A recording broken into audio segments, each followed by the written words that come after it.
नमस्कार बच्चों। आज हम कर रहे हैं मिशन बुनियाद की कहानी जिसका नाम है पटना कलम। तो ये जो मिशन बुनियाद की लेवल 2 की कहानी है और ये कहानी नंबर 21 है। यानी अगर आपने इससे पहले की कहानियों को नहीं देखा है तो प्ले स्टोर से जाके सभी कहानियों को ज़रूर देखें। लेवल 1 की कहानी को और लेवल 2 की कहानी को सभी प्रकार से देख लें। और डिस्क्रिप्शन बॉक्स में भी जाकर आप सभी कहानियों को देख सकते हैं। तो चलिए हम शुरू करते हैं कहानी को। कहानी में दिए गए कुछ जो कठिन शब्द होते हैं, इन शब्दों के अर्थ को भी हम चलिए देखते हैं, क्योंकि इसको भी आपको कॉपी पे लिखना है। तो यहाँ पर जो शब्द दिया गया है प्यारे बच्चों, इन शब्दों को अगर आप पहले से जानते हैं तो यहाँ पर टिक लगाएंगे। ग्रुप या समूह में चर्चा के बाद जानते हैं तो यहाँ पर टिक लगाएंगे।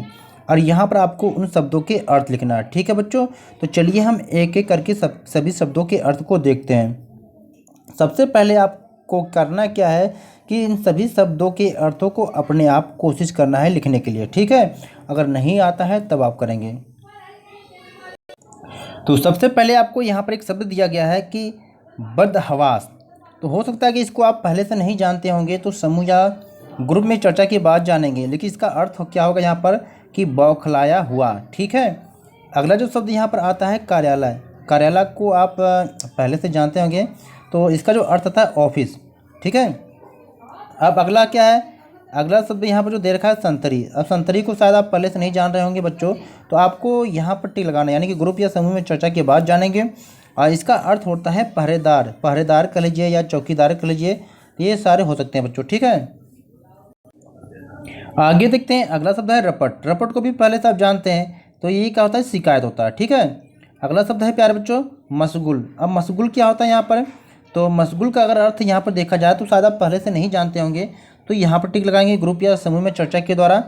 तो इसका मतलब होता है कि मतलब व्यस्त, यानी कि अपने में ही लगा रहना, या लगा हुआ लिख सकते हैं या व्यस्त। ठीक है, कुछ भी लिख सकते हैं। तो अगला शब्द यहाँ पर टोका टाकी। इसको भी आप पहले से जानते हैं, यानी जैसे आप किसी से बात करते हो तो कोई बीच में बोल देता कहते नहीं कि क्या टोका टाकी लगा रहे हो, तो मतलब बाधा डालना। ठीक है, यानी कि प्रश्न करना, यानी कि बीच में कोई प्रश्न करना या बाधा डालना, कुछ भी लिख सकते हैं, दोनों में से कोई एक। तो सबसे पहले अगर आप किसी शब्द का अर्थ आपको नहीं पता होता तो वाक्य के साथ जोड़कर आप निकालने की कोशिश किया करिए।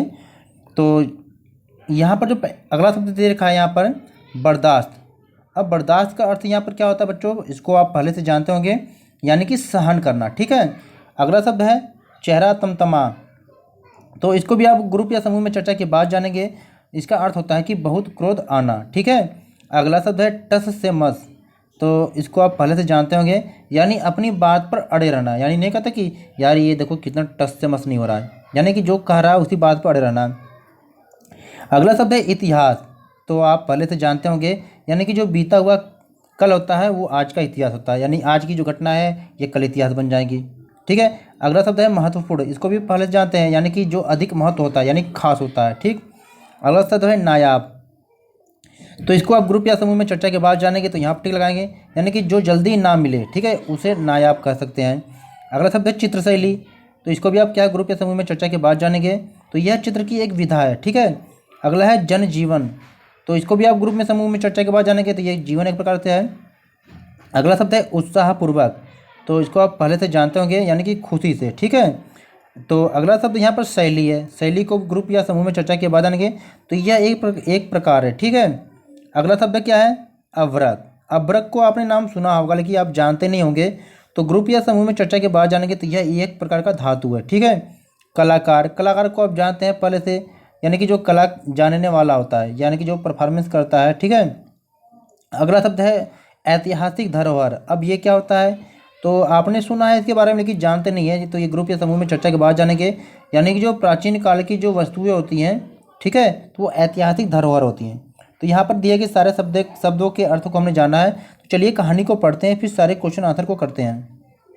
प्यारे बच्चों, हम इस कहानी को पढ़ते हैं जिसका नाम है पटना कलम। तो चलिए शुरू करते हैं, हमारे साथ साथ आप भी पढ़ेंगे। वे दोनों बदहवास एसपी कार्यालय में घुसे और सामने खड़े संतरी को बताने लगे, पटना कलम खो गई, रपट लिखवानी है। तो संतरी ने दोनों को ऊपर से नीचे तक देखा, फिर कहा सामने वाले कमरे में चले जाओ। कमरे में घुसे तो देखा कि साहब फ़ोन पर बात कर रहे हैं। जब बहुत देर तक साहब ने फ़ोन बंद नहीं किया तो वे जल्दी जल्दी बोलने लगे, साहब पटना कलम खो गई, कोतवाली से आ रहे हैं, वहाँ रपट नहीं लिखी गई। साहब ने बैठने का इशारा किया और फिर से फ़ोन पर बात करने में मशगूल हो गए। फिर क्या हुआ? साहब थोड़ा जल्दी करें, उन दोनों में से एक ने विनती की। इस टोका टाकी को साहब बर्दाश्त नहीं कर पाए, चेहरा तमतमा गया। बैठिए, देख नहीं रहे हैं मैं फ़ोन पर बात कर रहा हूँ। दोनों ने एक दूसरे को देखा और सिर झुका लिया। साहब ने लंबी बातचीत करने के बाद फ़ोन रखते हुए कहा, कलम खोने की रपट लिखवाने आए हैं आप? कलम ही थी, इधर उधर रख दी होगी आपने। जाइए आसपास खोजिए, मिल जाएगी। जब वे टस से मस नहीं हुए तो साहब ने पूछा, क्या बहुत कीमती कलम थी? फिर क्या हुआ? उन दोनों ने कहा, जी हाँ, पटना कलम काफ़ी कीमती है। दूसरे ने बात को आगे बढ़ाया, पटना कलम ऐतिहासिक कलम है। यह लगभग 200 वर्षों का इतिहास समेटे हुए है। अब इसके बनाने वाले भी नहीं बचे। तो चित्र में आप देख पा रहे होंगे, है ना, यहाँ पर कैसे दोनों व्यक्ति जो पटना कलम के खोने की रिपोर्ट लिखाने आए हैं। तो आगे देखते हैं फिर साहब ने क्या कहा। फिर उन्होंने कहा, अच्छा तब तो काफ़ी महत्वपूर्ण कलम रही होगी जो 200 वर्षों तक चली, पर थी तो कलम ही ना। पहले ने एक सांस में साहब को फिर से समझाना शुरू किया, साहब आप जिसे सिर्फ कलम समझ रहे हैं वह लिखने वाली कलम नहीं थी, बल्कि एक नायाब चित्र शैली थी पटना की, जिसमें यहाँ के जनजीवन, रहन सहन, रीति रिवाज, जन्म मरण आदि को चित्रों के माध्यम से दर्शाया जाता था। अच्छा तो यह बात है। साहब को बात कुछ कुछ समझ में आने लगी थी। दूसरे ने बात को उत्साहपूर्वक आगे बढ़ाया, इस शैली के चित्रकार तुलिका से लेकर रंगों तक का निर्माण स्वयं करते थे। कागज, हाथी दांत और अभ्रक पर चित्र बनाते थे। लघु चित्रों में आम आदमी और उसके रोजाना मचे। फिर क्या हुआ? साहब ने बीच में ही बात काटते हुए कहा, ऐसे कहिए ना कि चित्र खो गया है, बताइए किस कलाकार का चित्र था। यानी साहब ने कहा, ऐसे कहिए ना कि चित्र खो गया है, बताइए किस कलाकार का चित्र था। बहुत सारे कलाकार थे साहब। शुरुआत में हुलास लाल थे, फिर जयराम दास, झूमक लाल, फकीर चंद लाल, टुन्नी लाल, शिवलाल, शिवदयाल, मुकुंद लाल, गोपाल लाल, गुरु सहाय लाल, बन्नी लाल, कन्हैया लाल, जय गोविंद लाल, दक्षो बीबी, सोना कुमारी, बहादुर लाल, यमुना प्रसाद, महादेव लाल, ईश्वरी प्रसाद वर्मा। रुकिए रुकिए, साहब हड़बड़ाकर बोले, इतने आदमी थे तब तो काम आसान हो गया। वह कैसे? तो उन्होंने कहा कि इनमें से किसी एक को झट से पकड़ लीजिए और चट से एक चित्र बनवा लीजिए। मगर साहब पहले ने कुछ कहना चाहा तो दूसरे ने रोक दिया।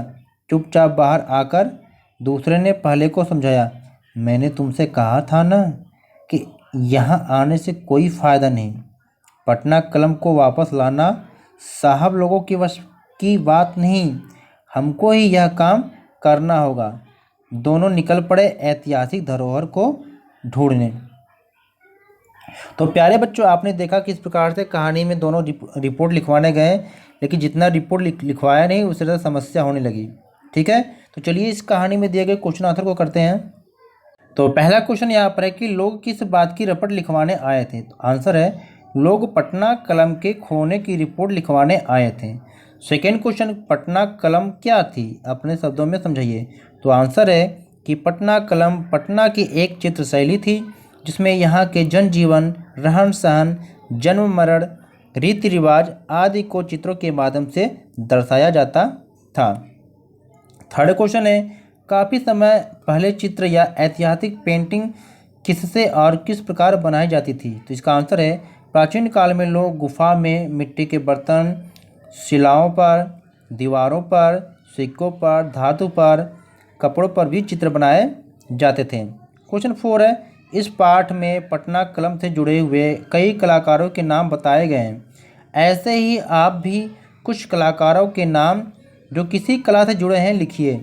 तो ऐसे एक लता मंगेशकर जी हैं जो गायन से संबंधित हैं, रविंद्रनाथ टैगोर जो कवि थे, और कौन कौन थे? अमरीश सेलगिल, जामिनी रॉय, नंदलाल बोस, प्रेमचंद इत्यादि ये कवि थे। तो अगला जो है हमारा क्वेश्चन नंबर 5 है कि आपको क्या लगता है पटना कलम दोनों दोस्तों को मिली होगी, उन्होंने ढूंढने के लिए क्या किया होगा? तो आंसर है बच्चों कि दोनों पत्रकारों ने पटना कलम को ढूंढने के लिए जगह जगह पोस्टर भी लगाए होंगे और उसे ढूंढने की पूरी कोशिश की होगी। पटना कलम एक नायाब चीज़ है, शायद ही हो सकता है कि वह उन दोनों दोस्तों को मिल पाए। तो प्यारे बच्चों, ये कहानी थी हमारी पटना कलम। इसके सारे क्वेश्चन आंसर को हमने कंप्लीट किया। तो प्लीज़ चैनल पर नए हैं तो चैनल को सब्सक्राइब करें, जिससे कोई भी वीडियो अपलोड की जाए आपकी क्लास से संबंधित आपको आसानी से मिल सके। अगर आपको लगता है कि इस वीडियो से आपकी हेल्प हुई है तो प्लीज़ वीडियो को लाइक करें और इस वीडियो को अपने दोस्तों के साथ शेयर करें, जिससे आपके दोस्त भी इस वीडियो का लाभ उठा सकें। तो प्यारे बच्चों, चलिए फिर मिलते हैं एक नई वीडियो के साथ। तब तक नमस्कार।